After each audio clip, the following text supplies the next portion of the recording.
तीच जुडी जर का आपल्याला समोर एखाद्या मोठ्या दुकानावरती मिळाली तर ती 30 रुपयाला विकत घ्यायला आपण तयार होतो.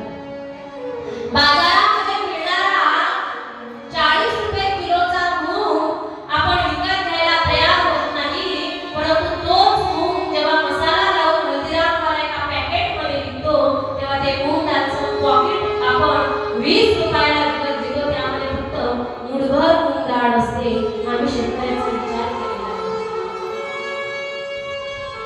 20 रुपये किलोला बाजारामध्ये मिळणारे बटाटे आपण विकत घ्यायला तयार होत नाही, परंतु त्या 20 बटाट्यांपैकी एक बटाटा चिप्स करून त्याला मसाला लावून जेव्हा हल्दीरामवाला हवा पॅकेटमध्ये घालत नाही, आधी आपल्याला शेतकऱ्याचा विचार करावा लागेल. आपण शेतकऱ्याची जाणीव करतो का?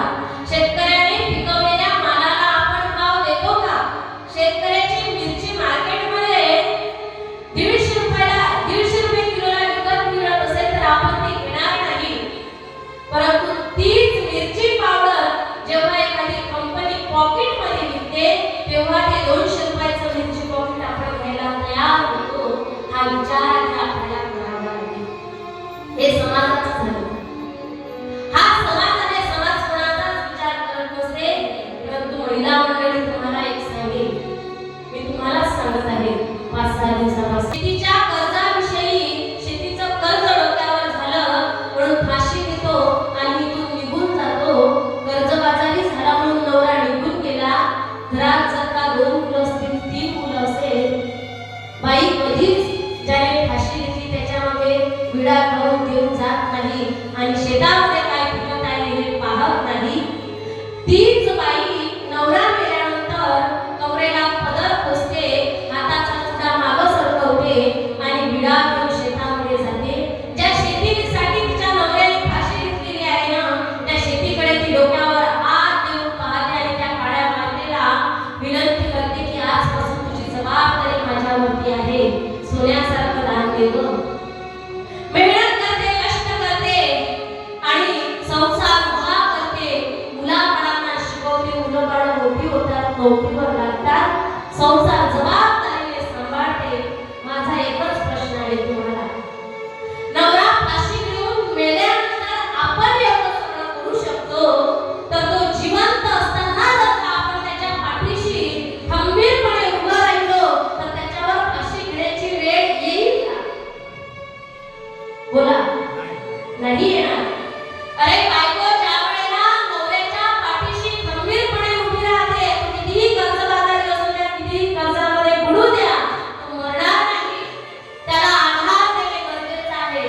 परंतु आपण नवऱ्याची चिंता समजून घ्यायला कधी तयारच होत नाही की आपला नवरा नेमका कुठल्या चिंतेत आहे, आपला नवरा नेमका कुठल्या टेन्शनमध्ये आहे, कर्जबाजारी आहे की सावकाराचं कर्ज बुडत आहे, हे पाहणे आज गरजेचं आहे. महाराज म्हणतात, घरचा पुरुष होई चिंता दूर तेव्हा लक्ष्मी सांगे विचार.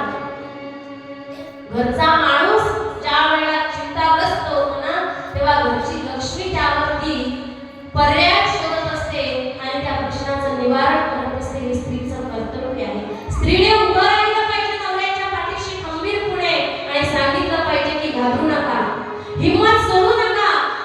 अरे जेव्हा डॉक्टर बाबासाहेब आंबेडकर इंग्लंडला निघाले होते ना शिक्षणासाठी, तेव्हा आंबेडकरांनी नकार दिला होता की मला नाही जायचं, माझी रमाई एकटी आहे, माझ्या रमाईला सोडून मला जायचं नाही. आंबेडकरांना विदेशामध्ये जायचं होतं. तेव्हा रमाईने कपाळावरती कुंकू लावलं, डोक्यावरती पदर घेतला आणि आंबेडकरांना एकच सांगितलं की बाबासाहेब, टाकलेला पाऊल मागे घेऊ नका, तुमची ही रमा खंबीरपणे उभी आहे, रमाची काळजी तुम्ही करू नका.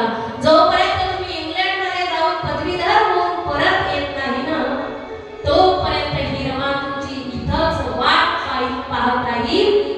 बाबासाहेब आंबेडकर इंग्लंडला गेले, शिक्षण पूर्ण करत राहिले. रमाने मात्र या समाजामध्ये हातामध्ये हातोडी घेऊन दगड फोडले आणि संसार उभा केला. ती रमा